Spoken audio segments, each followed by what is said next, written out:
Tal. Eu já pensei em ir para medicina, mas, cara, hoje não dá. Eu vou virar médico com 70 anos. E quando foi que você falou, medicina não, essa parte de medicina não dá para mim, eu vou voltar pro Oracle, não que seja bom Oracle, tá, gente? Eu fiquei em paralelo nas duas, porque eu trabalhava com TI, né? Então nessa época eu trabalhava ainda na Sabesp, eu era digitador, então eu saía às 6 da manhã, ia correndo para o Cruz Azul ali no Cambuci, fazia estágio até 1 hora da tarde, vinha para casa, dormia às 2, acordava às 8 para sair correr, era uma loucura. E nessa época, quando a gente terminou o estágio, que eu fiquei um pouquinho ali trabalhando em equipe, eu vi que ou você tinha que estar numa equipe muito boa, né, com cirurgias caras e tal, e era difícil porque tem uma panelinha. Aí foi aí que eu falei, bom, não vai dar para eu investir, eu estava casado, né, tinha uma filha, não ia dar para arriscar, então eu falei, não, vou continuar aqui na Sabesp quietinho, deixa a instrumentação, matei minha vontade de enfiar a mão na cavidade abdominal de alguém. Não, eu continuei na área de desenvolvimento de software, e aí eu lembro que naquela época começou, né, eu ainda estava na GIP, como eu já tinha saído da Sabesp, fui para a GIP. Então, eu era consultor na GP, não era CLT, né? Isso foi uma coisa que balançou comigo na hora que eu saí da Sabesp, mas enfim. E a dica era, cara, você tem que ser billable. Nossa, eu não esqueço dessa palavra. E eu falei, mas o que é billable? Quanto mais você sabe, mais eu consigo te alocar, mais você ganha. Eu falei, demorou. E aí, naquela época, começou a nascer conceito de data warehouse, data mining, data mart. E, cara, eu fui me aprofundando, estudando, e assim, eu comecei dando aula Oracle, né? E eu era especialista em forms, reports para character mode ainda. E aí a Oracle lançando novidades, a gente estudando. Então, quanto mais eu podia, eu me matava de estudar. E dava aula pra caramba. Então aí eu comecei a me desenvolver em DW, aí fiz certificação no Brasil, fiz certificação lá fora, porque daí eles pagaram, né? Porque como era novidade, os caras começaram a investir.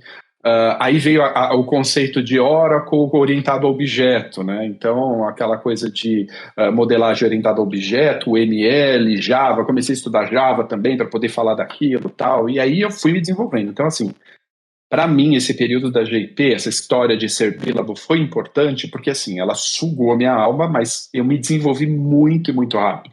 Porque eu estudava tudo ali, eu pegava tudo, que nem...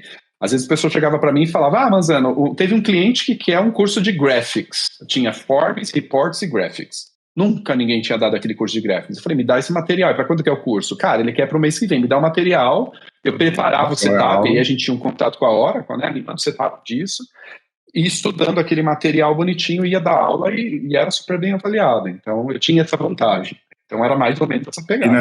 E nessa época você dava aula já em universidade? No final da GP, sim, mas no começo era aula, porque a GP era parceira de treinamento da Oracle, então ela vendia os treinamentos oficiais. Né? Então eu dava esse tipo de treinamento. Só que a GP, ela era formada, o nome já diz, Gennari Pertri. O Gennari era um dos sócios fundadores, mentira, o Pertri era um dos sócios fundadores da FIAP, na época, não sei o que aconteceu depois ali. E aí eles chegaram, né, junto com o meu diretor e falaram, pô, seria legal se a gente criasse ali um programa meio que de extensão na FIAP de Oracle. E aí eu montei esse programa, que era um programa de 6 meses, começava do zero ali, desde a modelagem, SQL, partia para forms, reports, a porra do graphics, PLSQL e ia embora, né? E aí eu comecei a dar aula na FIAP de sábado nessa época. Cara, a FIAP eles estavam reformando para ela virar aquele prédio que ela é hoje. Então, de sábado, eu falando e o batistaca ali do meu lado. Assim. E não tinha, naquela época, microfone da Madonna. Era no gogó. Eu saía no final do dia, assim, sem me ouvir a voz. Mas foi bem divertido. Então, a partir dali, eu comecei na faculdade. E você dá aula na FIAP até hoje? Ou você parou em algum momento? Eu dei uma parada há uns 2 anos. Agora vai fazer 2 anos, né? Bom, comecei, né, dei essa aula na FIAP, aí parei um tempo, aí depois voltei a entrar em contato com a FIAP, aí voltei a dar aula em pós-graduação, né, especificamente na área técnica. Fiquei 3 anos dando aula e me convidaram para ser coordenador de MBA do Big Data, então comecei a coordenar e dar aula também, fiquei, eu acho que uns 4 anos coordenando. Fui coordenar a grade de ciência de dados, a gente montou uma grade bem bacana, assim, que era bem legal, pelo menos do meu ponto de vista. E aí, nesse período, eu comecei a meio que ter que me envolver em questões de trabalho, e aí falei, gente, não dá para eu dar aula, porque eu gosto muito de dar uma aula em que eu envolvo os alunos, que seja uma aula bacana, uma experiência legal, e eu não estava conseguindo fazer isso. Então eu falei, não, deixa eu me retirar disso. E aí eu parei, tô esses 2 anos, então, sem dar aula.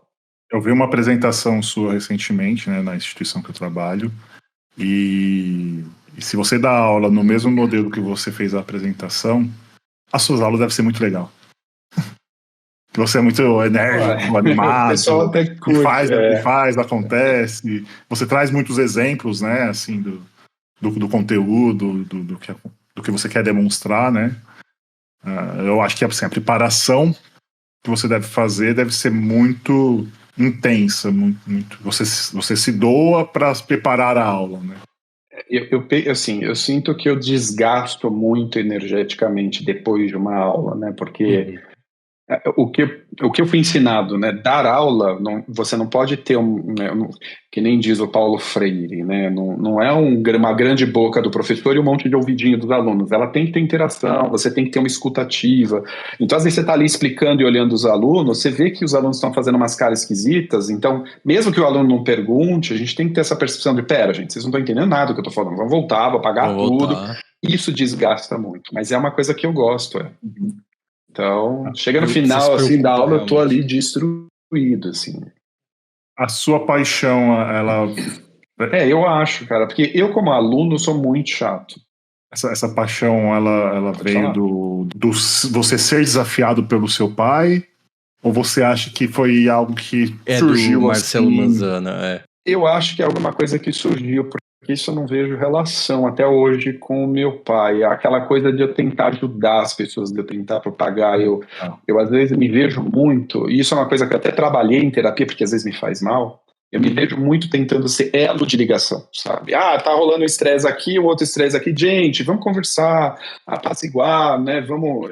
E é uma maneira de eu tentar ali ajudar. É essa sensação que eu tenho. Então, eu acho que foi se construindo ao longo do tempo isso. Mas eu sempre gostei muito de dar aula.